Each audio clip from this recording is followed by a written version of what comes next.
Et non, c'est pas fini le Dominator. C'est jamais fini le Dominator. Je pense que ça va jamais s'arrêter en fait. On est sur un épisode bonus. J'ai décidé de monter le carbu du Husqvarna 510. Bref, j'ai fait la réflexion carbu. J'ai rien filmé du tout, mais je l'ai monté. Oh putain. T'as pas marre de foutre le bordel? Allez.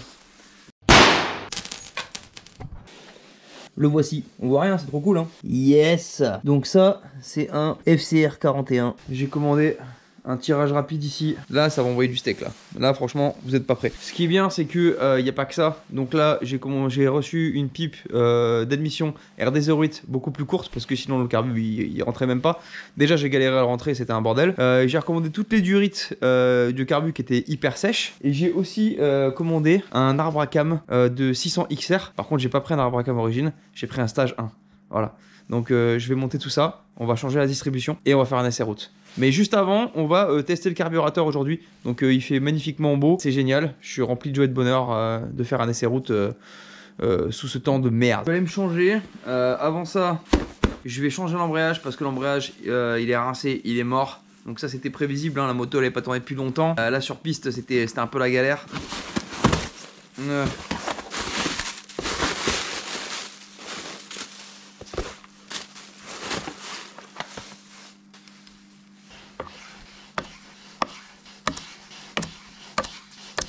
Ça, c'est fait. J'ai changé le filtre. N'oubliez pas de toujours remettre à côté. Très important. Là, tu vois, c'est le genre de truc typique qui me gave. C'est-à-dire que pour enlever un carter, t'es obligé d'enlever le frein, le cale-pied. C'est la misère, c'est chiant. Franchement, ça casse les couilles. J'ai remplacé cet embrayage de merde là. Donc, franchement, il était fumé. On va refermer le carter, on va démarrer la moto avant de remonter le cale-pied et le frein arrière parce que c'est une misère. Et on va aller faire un tour. Oh, Kevin! Tu vas m'accompagner avec le Jex ou quoi? Bah attends, faut le faire rouler gros. Le gros, on parle de qui? La moto moi? Les deux. Ah, il y a un souci là. Bon, le compteur fonctionne pas. Ma chicane hier, j'ai essayé d'enlever, j'ai pas réussi. J'ai pas remis la vis. Si tu vois une chicane voler, c'est normal.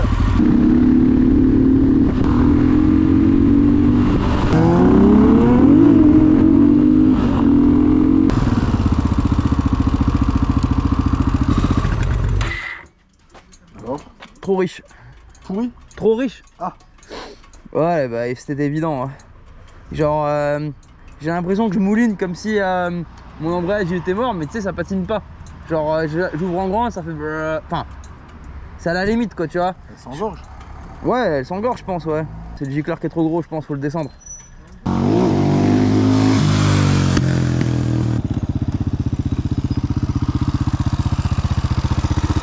c'est vrai qu'elle a un.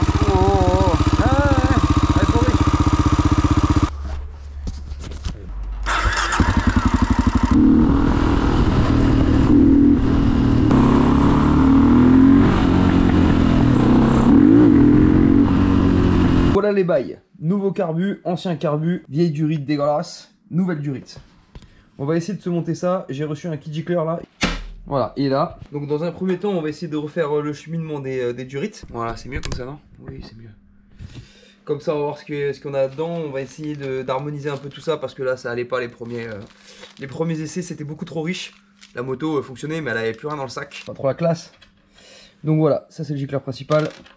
Ça c'est le gicleur secondaire, lui il est en 42, lui il est en 178. Bon, je vais être un peu radical, je vais passer de 178 à 160 et le gicleur secondaire de 42 à 38. Maintenant que j'ai installé le carburateur, puisque maintenant le starter il est directement sur le carburateur, ça j'en ai plus besoin.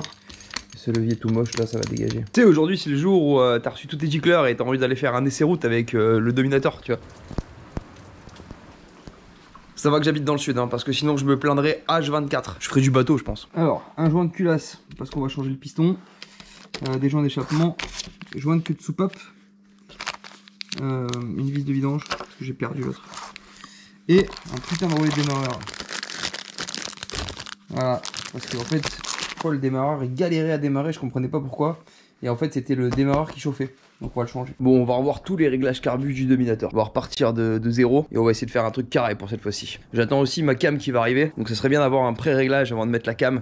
Ça serait pas mal. Allez, aujourd'hui, on est avec Pascal. On va lui mettre une cam stage 2 et un piston forgé. Alors, j'ai racheté un cache-culbuteur parce que l'autre, la peinture, elle a pas tenu. J'ai mis un après de merde que je mettrai plus jamais.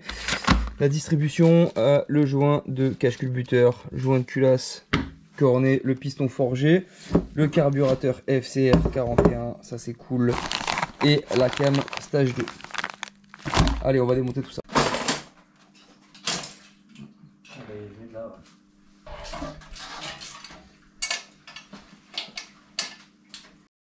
Bon, c'était pas long, hein. On va s'attaquer au cache-culbuteur, la culasse et le cylindre. On a déposé la cam. On n'avait pas de tendeur Honda, donc on a fait un tendeur El Cancro avec une plaque en alu et un rivet. Voilà. Ouais, ça marche. Ouais, ça marche pour l'instant. Il va falloir extraire le support de la couronne de distribution, c'est ça hein, qu'ils ont dit. Et en fait, il va falloir foutre tout ce bordel là sur la nouvelle cam. Ça va être, ça va pas être de la tarte, ça. Hein. Ouais. T'as fait tomber la distribution? Ouais. Oh non, merde. Plus de chaîne. Putain, comme dans la revue technique, frapper avec la paume de la main. Je crois que c'est le meilleur outil du garage. Ouais. Ça vient presque. Allez. Force autant que t'es con. Et voilà, tu vois, de suite. On mettra celui-là, on fera un joint en canette. Oula, on va nettoyer tout ça, hein. On dirait quand on fait barbecue et qu'on laisse un peu les merguez, tu vois. Le bras zéro. Putain, il est énorme ce piston. T'es sûr que c'est le bon que j'ai? Ouais, y a pas de raison. Je sais pas. Sinon, on en fera un cendrier. Ouais, ça a l'air d'être le bon. Nickel, hein. Ça se monte comme ça? Ouais, dans ce sens-là, ça m'a Nickel. l'air bien. On va changer la distribution, même si elle a pas l'air morte. Et on va changer ce piston. Donc je l'ai juste raccordé, la nouvelle à l'ancienne. De toute façon, on la voit, hein, la couleur là, tu vois. Ouais, maintenant, tu vas faire tourner le moteur. Comme ça, hein, dans ce sens. Hein. Vas-y, fais des tours. Encore un ça peu. y est, ouais. Ouais, il est sorti. Il ressort. T'as vu, c'est magique, hein. Putain, c'est le top. Ça évite de tomber le bas moteur. Top. Et on va remettre la tâche Exactement. que j'ai dans la main. Ouais, impeccable. Tu m'as collé pour re-rifter la chaîne. Rien de plus simple. T'achètes un outil Busetti à 80 balles. Et dedans, t'as un petit téton là, comme ça. Voilà, tu le vois là. Et ça, en fait, ça pousse l'axe. Voilà. Putain, s'il avait eu un double 3, j'aurais été beau là. T'es pas venu me donner un coup de main pour réparer mon dominateur, toi? Bon, aujourd'hui, il y a l'expert des moteurs à explosion thermique spécialisé dans les cylindres et les pistons et les segments, la segmentation, un expert de la segmentation. Il est là. Je vous présente Captain Schwidger. Moi, ce que j'aime, c'est la combustion interne du moteur. J'ai ramené non, ça c'est un moteur de XT, ça va à la poubelle, ça. Ouais, à la poubelle. À la poubelle. Mon petit cylindre du Dominator qui est revenu de l'usinage. Donc voilà, on a une nouvelle chemise. Très très content. J'en ai profité pour acheter un piston neuf. C'est magnifique ce piston là. Regarde-moi ça. Il est pas mal quand même. Après, le seul truc, tu vois, je sais pas ce que t'en penses, mais on dirait il a pas de cou. Voilà. Kevin. On lui met un petit tour de cou. Hop. Oh putain, Kevin. Donc ça, c'est le joint qui va là. Mais j'ai comme pris ça. Ah non, c'est pas celui-là. Non, c'est le joint de couvre-culasse. Ah, c'est le joint de cache-culbuteur. Ah, c'est le joint de couvre-culasse. C'est le joint de couvre-culasse, ça. Tu sais, porcerie. Ah, c'est pas, c'est toujours un Ah, c'est XT600 pas ça. celui-ci. Ah, il est là-bas, là, regarde. Il est là-bas ou là-bas? Il y en a deux, Mais c'est regarde. pas le joint de culasse. Lui, Ah, non, il est non. entre deux. Et Le joint monte. de culasse, C'est- il ressemble un peu à celui-là, mais c'est toujours pas celui-là. C'est pas celui-là. Voilà. Ça, c'est le joint d'en base. Ça, c'est toujours pas celui-là. Ah, c'est pas celui-là. Voilà. C'est un collier pour la petite. C'est celui-là. Voilà. Voilà. Ah, ça, c'est bon. Bon, si tu vois, là. T'as combien là? Là, je suis à même pas. Je suis à 0,10, 0,12. Ah ouais, c'est pas beaucoup. Donc là, ça fait pas beaucoup. Du coup, le piston Kevin, il va comment? Bah, Kevin, il va bien. Kevin, Ouais. il est j'ai en train de lui mettre des colliers, de lui sortir des colliers. Et Donc, du coup, ça a un sens, ça? Ouais, ça a un sens. Déjà, t'es pas le seul qui a besoin de t'abreuver de savoir. Il y en a très certainement de l'autre côté de l'écran qui ont envie de savoir parce que ils se posent toutes ces petites questions anodines. Tout va bien, hein. Tu dis ouais, je vais changer mon piston. Et puis au final, une fois que t'es dans les mains, tu te rends compte que les questions elles commencent à se poser. Déjà, t'as entendu parler un jour du jeu de segment à la coupe et tu commences à te dire ouais putain, je comprends pas. À chaque fois que je change mon piston, je serre. Bon, alors déjà, un truc qui est logique, c'est que l'écriture sur le piston, enfin sur le segment là, il y a une petite écriture avec un N. Donc ça, c'est au-dessus pour pouvoir le lire. Même si en vérité, tu pourras pas le lire, mais c'est plus logique de prendre ton piston de dessus comme ça, et puis de regarder ton segment et de pouvoir lire. Donc là, tu as un segment racleur qui est entouré par deux petits segments et composé de 3 unités. De 3 unités. Et après, tu as un segment noir et un segment chromé. Pour la blague raciste, le noir, il est toujours en dessous. Mais avec ça, tu vois, t'es une connerie, ça fait rire, mais la vérité, c'est le seul truc qui m'a permis de toujours me souvenir où est-ce qu'il va le segment noir, où est-ce qu'il va le segment chromé. Ils ont un emplacement spécifique? Ouais, ils ont un emplacement Il spécifique. y a le jeu à la coupe, du coup, ça te Voilà. permet d'avoir un espace en fait entre les deux segments. Exactement. Qui se touchent pas De quoi. manière à ce que, en fait, quand ton moteur il va chauffer, ça va se dilater. Tripote ça pas trop Kevin comme ça. Voilà, s'il te plaît. Kevin il aime bien qu'on le caresse avec délicatesse. Et en fait, ce qui se passe, c'est que quand ça va chauffer, ça va se dilater. Ton piston il va se dilater, il va venir pousser sur ton segment. Et si t'as pas un petit jeu nécessaire qui te permet à pas écraser le segment en force, bah, ce qui se passe, c'est que les deux bouts Ils vont du se segment chevaucher, là, ouais. ils vont se mettre en pointe. Enfin, ils vont se toucher comme ça. Et quand ils vont se toucher, ben, à un moment, Il y a tout si qui va ça continue, s'arracher. voilà, si ça continue de forcer, ça va racler là-dedans. Ça va racler sévère. Tu dois les mettre en quinconce. Ouais, Un non. comme ça. En fait, un comme ça. on fait ce Un qu'on comme appelle ça. un tierçage. Un Donc, le tierçage. tierçage. Au PMU. Ouais, exactement. Un quintet gagnant. Tiens, regarde, D'accord. vas-y, filme ici là. Ouais, genre pour les cons. Tout simplement, en fait, on va mettre l'ouverture d'un segment ici. On va compter à peu près 120 degrés.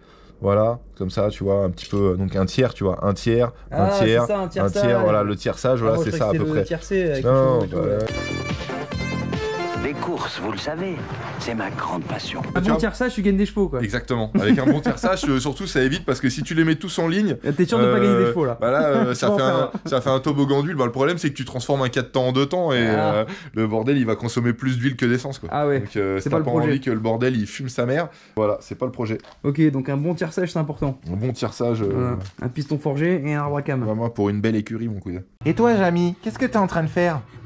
Alors aujourd'hui, on va vous expliquer comment on fabrique les nuages. Et j'ai un truc pour mettre les segments. Ouais, mais moi j'ai. Bon, il a pas servi depuis un moment, tu vois. C'est le guide. Je te le tiens comme ça, moi, si tu veux. Ouais. Oh, Kevin. Bonjour Kevin. Au revoir Kevin. Bonjour Kevin. Au revoir Kevin. J'espère que ça va pas casser, hein. Tu sais là, juste ça force et d'un seul coup ça force plus là. Et ça fait. Et ça a pas encore fait claque. Ouais. Tu veux voir Kevin enfiler sa chemise? Bon, finalement, on a décidé de s'occuper de la culasse. Ouais, tu vois, ils sont bien dégueulasses, hein, les Ouais, sièges. beaucoup trop riche. Ouais. Non, mais même les sièges, tu vois bien qu'ils sont un peu. Pour une fois que je suis riche dans ma vie. Je suis riche des connaissances que je fais dans la vie. Ouais, t'as des mains en or, mais ils sont dans la merde. Là, on est sur du nettoyage de qualité, là. Hein. Un croutasse de tes morts là. Putain, ça fait longtemps que je voulais sortir cette boîte, là. Grain gros. Grain gros. C'est pas gros grain, c'est grain gros.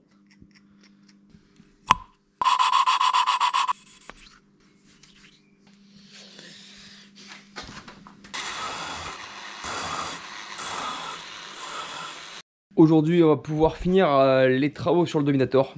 En tout cas, la partie moteur. Putain, oh là là. J'ai pas une sale gueule, hein. J'ai juste passé 2 heures dans une cabine où il fait 45 degrés. Ouais, on prend un coup de vieux comme ça. Hein. Ça, c'était comme ça toute la nuit. Ça a pas fui, c'est bien. Donc j'ai pas mis d'essence ou de l'huile, j'ai mis de l'eau. C'était pas cher l'eau. J'ai remis les soupapes en place, bien sûr. Et j'ai changé évidemment les joints de queue de soupape. Bon, ils sont tout défoncés, c'est normal, c'est moi qui les ai défoncés. Ils étaient tout secs, franchement, ils sont hyper secs. C'est peut-être pour ça que la moto elle fumait quand je passais des rapports. Ça faisait des petits jets de fumée. Ça explique certaines choses. Voilà, il y avait une petite chauffe. Donc, est-ce que c'était moi qui ai fait la chauffe ou est-ce que c'était l'ancien propriétaire? J'en sais rien, je doute que ce soit moi. Mais bon, je sais pas. Putain, j'ai un néon qui déconne. Pas d'escabeau, j'ai la flemme. Bon, hier avec Kazé, on a remonté le moteur, on a calé la distribution, donc ça c'est cool. On a remis le cache culbuteur pour voir si tout fonctionne. Là c'est bon, on va pouvoir envoyer le cache culbuteur en peinture. Parce que l'ancien, j'avais mis un après de merde, donc je vais pas reproduire l'erreur. Voilà, ça va bientôt démarrer. Donc pour le coup, j'ai pas mis le décompresseur sur la cam. J'ai mis la cam de XR comme elle est, comme je l'ai reçue, dedans. Donc à voir ce que ça fera. L'arbre à cam stage 2, parlons-en. Donc du coup, j'avais dit que c'était un arbre à cam de XR. Ici, il n'y a pas le décompresseur, c'est un peu la merde. Mais bon, je suis un peu rassuré quand même parce que la hauteur des cams, c'est la même que l'origine. Elles sont juste plus rondes. Donc c'est-à-dire qu'il y a plus de temps d'ouverture des soupapes. Donc j'espère que je gagnerai en couple grâce à ça parce que c'est ça que je cherche. J'ai tout remonté, le moteur ça y est c'est bon. Je vais faire le jeu soupape. Bon les PMH. Ok. Ouais. 0,10, 0,12. Bon. Joule soupape est fait. Maintenant, on va parler de ça. Carburateur Kein FCR 41. Ouais, c'est une usine à gaz ce truc, je sais pas régler ça. Je sais absolument pas régler ça, je sais pas. Je sais comment ça fonctionne, mais il y a des trucs que je sais pas. Donc voilà ce qu'on va faire. Dans un premier temps, avant d'étudier le truc machin, on va essayer de le pré-régler. On va essayer de mettre un gicleur de ralenti, un gicleur principal et une aiguille qui fait le taf. Voilà. Donc avant d'avoir mis la cam et le piston forgé, j'avais à peu près réglé le carburateur. J'avais un souci par rapport à l'aiguille. L'aiguille d'origine elle obstruait artificiellement le gicleur principal, donc du coup en fait mon réglage était toujours le même. J'avais beau mettre un gicleur 160 jusqu'à 230, je suis monté, ça changeait pas grand chose. Donc depuis que j'ai changé mon aiguille, il y a un gap, il y a un truc qui s'est passé, ça c'est clair. Maintenant faut trouver le bon gicleur. Donc dedans il y a un gicleur 160, l'aiguille forcément elle a des crans. Là je roulais vraiment avec un cran bas, la bougie était complètement noire, donc je vais essayer de remonter ce cran là, puis déjà on va voir si ça démarre sans le décompresseur, parce que sinon c'est un peu la baise. Donc on s'en était arrêté à là, le gicleur principal 162, gicleur de ralenti 30 et le cran d'aiguille à 4. Je me suis aperçu d'un truc, c'est que la chicane bridait énormément le moteur, donc du coup là tous les réglages que j'ai fait c'est cool hein, mais donc moi en termes de ressenti là sans chicane j'augmenterai un peu tout en fait, c'est ça qui est compliqué. Donc on va commencer par un des trois, on va augmenter quelque chose et on va aller faire un tour. Donc là je pense qu'on va essayer de régler l'aiguille, on va essayer de la mettre au 5e trou, voir ce que ça fait. Je vais regarder quand même la couleur de ma bougie parce que hier j'ai bien roulé. On a toujours les mêmes outils aléatoires. Voilà, donc on voit bien que là c'est chocolat, oui, mais ça mérite un peu plus d'essence quand même, moi je dirais. Après moi j'y connais rien hein. Donc là je dis de la merde, c'est bien de filmer. Le cran 4 il est positionné dessus, donc je peux pas mettre le cran 5 parce que je voulais la monter. Donc je vais remettre le cran 3 qu'il y avait là. Bon, je suis revenu de mon essai là. Ça commence à être très compliqué. Je commence à avoir vraiment du mal à voir si je gagne ou si je perds. Là en l'occurrence j'ai l'impression que je sais pas, elle marche mieux mais elle est moins réactive, c'est un peu bizarre. En termes de gicleur de ralenti je pense que c'est mort, on va retourner sur du 35 parce que le 42 c'est beaucoup trop. J'ai vu qu'au ralenti la moto commençait à fumer, donc pas bon. Et par contre au niveau de la hauteur d'aiguille, franchement c'est tellement infime. Je pense que je vais remettre le gicleur qu'il y avait et on va finir au banc quoi hein. Voilà, je pense que c'est le mieux. Voilà la gueule de la bougie. Ceci explique cela. Je pense qu'en termes de réglage, on n'est pas loin de la vérité. Donc je vais essayer de peaufiner mon avant-dernier réglage. Et puis le dernier par la poubelle, hein, clairement.